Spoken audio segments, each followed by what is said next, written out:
Another war, another crisis for Africa, the Iran-Israel impact. In a global power struggle, Africa keeps getting hit, even when the battles don't happen here. Now, as Iran and Israel trade blows, civilians are dying and markets are reacting, and Africa is already feeling the fallout. Hi, I'm Iman Farid, and this is Analytica Today.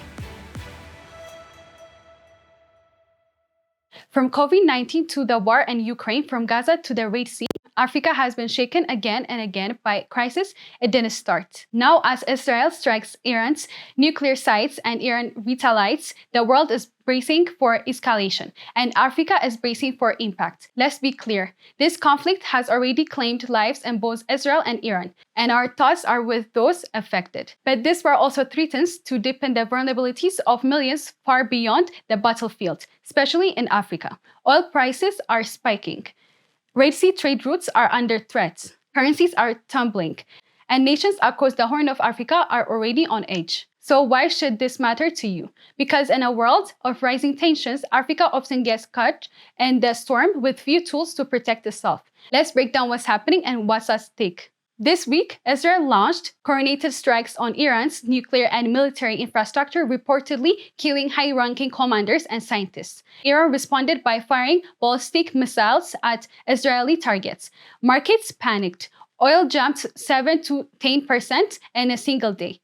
Gold surged. Investors fled to safety. And on this side of the world, African currencies like Ghana's cedi and South Africa's rand slipped fast. That means higher fuel prices and more strain on already fragile economies. This conflict may be unfolding in the Middle East, but its shockwaves are being felt in Nairobi, Accra, Addis Ababa, and Cape Town. Let's talk about trade.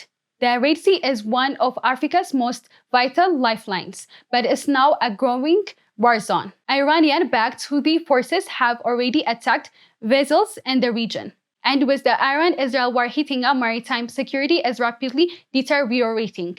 Shipping insurance costs have surged. Many vessels now reroute around Africa's southern coast, adding weeks and millions in extra costs. For East African countries like Ethiopia, Kenya, Uganda, and Egypt that rely on Red Sea access, this means delays, shortage, and rising price.